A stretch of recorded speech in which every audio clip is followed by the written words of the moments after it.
안녕하세요, 밀리픽입니다. 최근 군 부대로부터 우울한 소식들이 계속 이어지고 있습니다. 아까운 청춘들이 극단적인 선택을 하거나 예상치 못했던 사고로 인해서 이제 부상당하는 그런 뉴스들이죠. 지난 주말간에는 또 해병대에서도 이런 사고가 있었습니다. 해병대 사망사고 관련해서 제가 참 의외다라고 생각했던 것은, 일단 해병대 장병들은 전부 자원 입대잖아요. 그러니까 해병이 되기를 원해서 갔던 그런 인원들이고, 특히 연평도 지역은 매우 중요하고 임무도 중요하기 때문에 해병대에서도 나름 굉장히 엄선한 병력들을 보내는 것으로 알고 있습니다.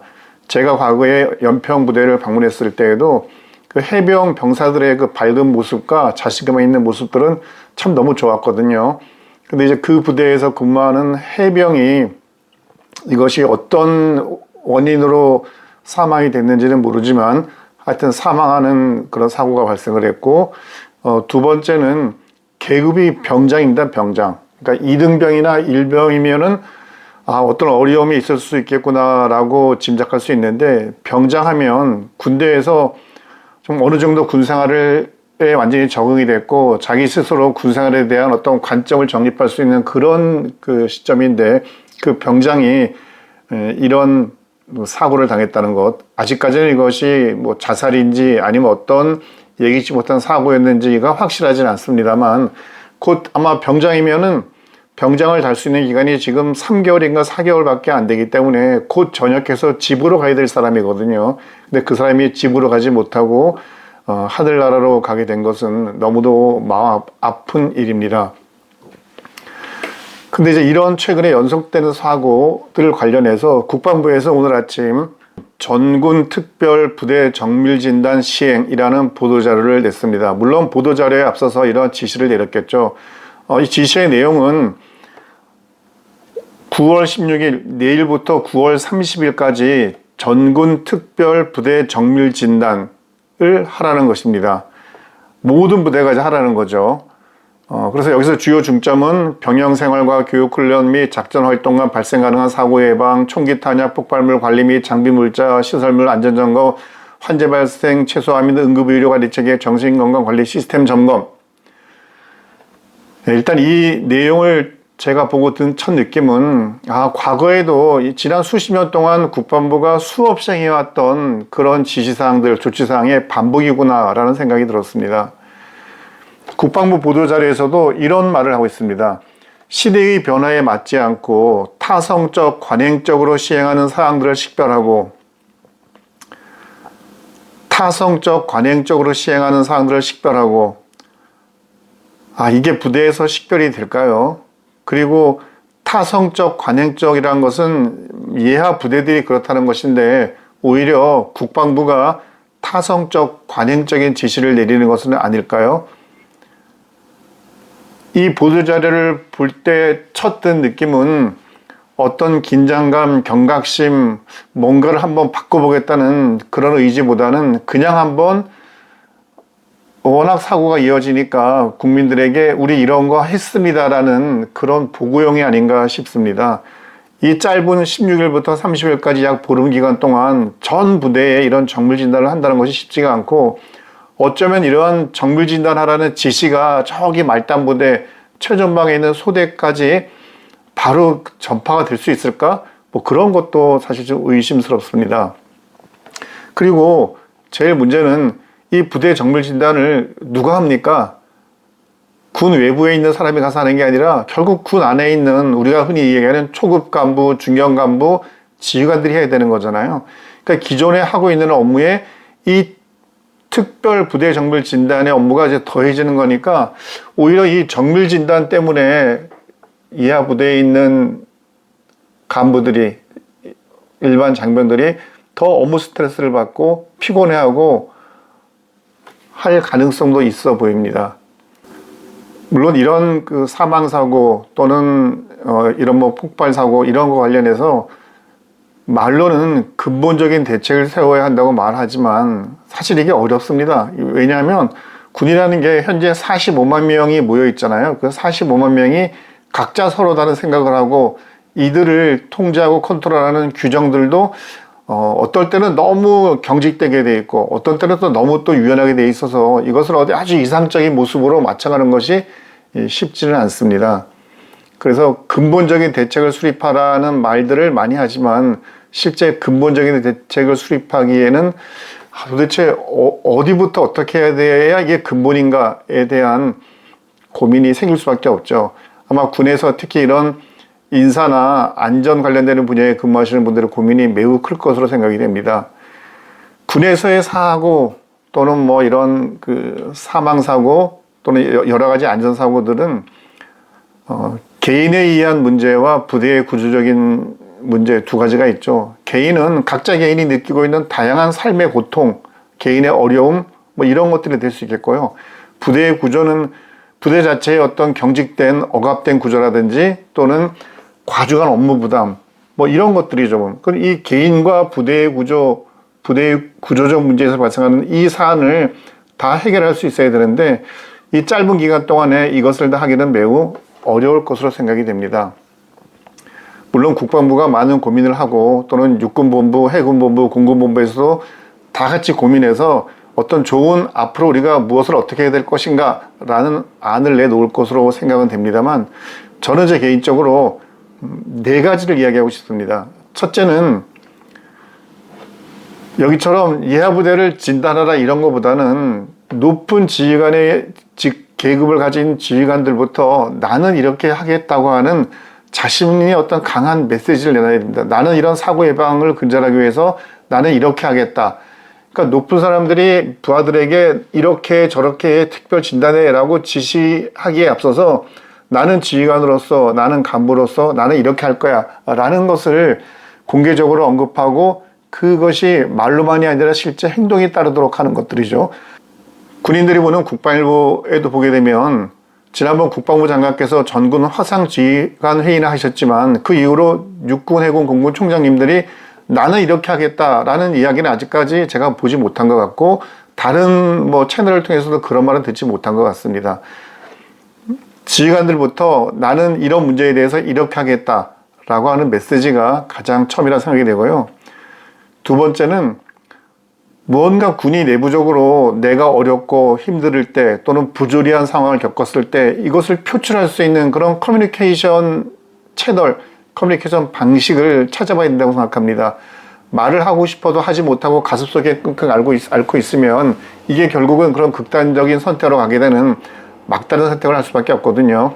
내가 어려움에 있을 때 어떤 고통의 한가운데 있을 때 이것을 누군가에게 표현을 해도 어떤 후환이나 이런 것들을 두려워하지 않아도 될 수 있는 이런 커뮤니케이션, 소통의 방식을 진지하게 고민해 봐야 됩니다. 무슨 말이라도 할 수 있는 답답한 가슴에서 무슨 말 한마디라도 하게 되면 뭔가 후련해지고 그러면 방금까지도 극단적인 선택을 고민했던 사람이 그래도 한 번 더 버텨보자 라고 하는 생각이 들 수 있거든요. 이 소통 방식의 혁신 정말 꼭 필요하다고 생각이 되고요. 군대 문화 또는 뭐 군대 업무 환경, 업무 여건 이런 것들을 좀 과감하게 바꿨으면 좋겠습니다. 그러니까 하지 않아도 되는 업무들이 막 쏟아지는 거죠. 해야 되는 업무와 하지 않아도 되는 업무가 뭐 그거를 참 구분하기 어려운데 상급 부대에서 이하 부대로 지시되는 공문만 참 모아가지고 보게 되면 얼마나 많은 지시들이 예하 부대로 가고 있는지. 근데 그 예하 부대에는 사람이 매우 얼마 되지 않거든요. 그러니까 제한된 사람들한테 자꾸 벽돌을 쌓듯이 업무 부담이 이렇게 높아지게 되면 결국 그 사람은 삶에 지치게 되고 때에 따라서 거기에 어떤 특별한 환경이 맞닥뜨려지게 되면 이런 극단적인 선택을 할 수가 있는 거거든요. 그래서 이런 간부들이 가지고 있는 또 우리 병사들이 가지고 있는 이런 불편함, 군복무의 자긍심, 자부심을 느끼는 것은 좋지만 이런 불편함과 억눌림, 뭔가 고립감 이런 것을 느끼지 않도록 하는 군의 어떤 그 문화 또는 업무 환경의 개선이 필요하다고 생각합니다. 마지막으로는 12.3 비상계엄의 여파로부터 빨리 이렇게 끊어주는 게 필요하죠. 12.3 비상계엄의 여파가 결국 군인들을 많이 주눅들게 하고 국민들의 눈빛에서 군에 대한 뭔가 의심스러운 눈빛을 보게 되잖아요. 이런 분위기를 일소하는 가장 좋은 방법은 인사죠, 인사. 그래서 오랫동안 있던 지휘관들이 임기가 마쳤음에도 불구하고 아직 그 자리를 지키고 있는 사람들이 많이 있을 텐데요. 빨리빨리 인사를 해주고 새로운 사람이 와서 새로운 각오와 의지로 무언가 일을 할 수 있는 그런 측면에서 12.3 비상경과의 단절은 인사가 가장 필요한 것이고, 다음에 군인들이 왜 군복을 입고 있는지 이런 것들에 대해서 확고한 자기 마음속에 어떤 뿌리를 가질 수 있도록 이런 것에 대한 반복적이고 부단한 교육을 해야 되죠. 근데 또 반대로 이런 교육한다고 해가지고 이 장병들에게 부담을 주는 그런 일을 해서는 안 되겠죠. 이런 교육 자체가 또 하나의 군생활의 피로감을 더해주는 것이 되지 않도록 정말 자연스럽게 공감하듯이 얻을 수 있는 그런 교육이 진행됐으면 좋겠습니다. 최근 TV 프로그램에 보면 KCC에서 집에 가자라고 하는 광고가 있는데요. 그 집에 가자라는 광고가 맨 마지막에 그 기업의 이름이 나오기 전까지는 우리 군이 정말 국민들이 집에 가서 편안히 쉴 수 있도록 보호하고 보장하는 그런 역할을 하는구나.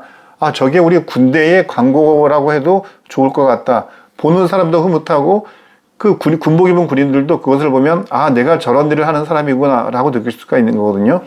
혹시 시간이 되신다면 유튜브에서 그 KCC 집에 가자 광고를 꼭 한번 보셨으면 좋겠습니다. 군인들이 해야 할 일을 비록 기업의 입장에서 광고이지만 그것을 군으로만 바꾼다면 그 군을 알리는, 군을 공감시키는 내용으로도 저는 너무 좋다고 생각하거든요. 전군 특별 부대 정밀 진단이 정말 말로만 하는 진단이 아니라 정말 실용성 있는 어떤 결과를 찾아내고 그것을 통해서 어떤 개혁과 혁신을 하게 되고, 그래서 모든 군인들이 자기 삶의 소중함을 알고 군복의 자부심을 가지고 군생활하는 그런 계기가 되었으면 합니다. 현재 시간 11시 21분인데 오늘의 주식 전체 종합주가지수는 3,406, 정말 3,400이라는 종합주가지수는 도저히 가기 어렵다고 생각했는데 어쨌건 여기까지 왔습니다. 종합주가지수가 전일보다, 지난주보다 10포인트 올랐고요. 방산 주식은 어떨까요? 제가 늘 보고 있는 10가지 종목 중에서 현재 시간 11시 22분 현재 3개 종목은 상승, 나머지 7개 종목은 하락입니다. 특히 한화 에어로스페이스가 마이너스 18,000원에서 100만 원이 이제 무너진 상태죠. 풍산이 4,700원 인상인데요. 풍산은 그 K2 전차 폴란드 수출 관련해서 현대 로템과 약 8, 9천억 정도의 그 포탄 수출 계약을, 전차 포탄 수출 계약을 맺었다는 것 때문에 오르고 있고, 오늘 많은 증권사들이 풍산에 대해서 목표가 상향을 이야기하고 있습니다. 근데 이게 참 우스운 것이 풍산 같은 경우는 지난 8월 초만 하더라도 예상했던 것보다 실적이 안 나왔다고 해서 모든 증권사들이 풍산에 대해서 엄청나게 공격을 했거든요. 이거 되게 기대에 못 미쳐가지고 이거 정말 안 좋다 해가지고 뭐 목표가도 내리고 해서 뭐 매수 추천했던 것도 뭐 유보하고 해가지고 모든 증권사가 일제히 공격을 했는데 불과 한 달 지난 이 상태에서 다시 풍산을 목표가를 상향하고 매수 추천하는 이런 모양새네요. 정말 이 증권사들의 이런 그 종목 분석 추천은 오락가락 하는 것 같습니다. 하나 시스템도 오늘 1,100원 오르고 있는데요. 특히 하나 시스템은 최근 좀 상대적으로 많이 내렸던 종목이죠. 최근 주식 종목 중에서 전고점을 찍었다가 일정 부분 하락을 한 상태에서 하나 에어로스페이스 같은 경우는 다시 전고점을 뛰어넘는 상승을 하고 있는데요. 지금 가장 오르지 못하고 있는 종목을 따진다면 LIG 넥스원, 한화 시스템, 카이, 한국항공우주산업 요 정도인 것 같습니다. 네, 밀리핑 오늘은 여기서 마치겠습니다. 감사합니다.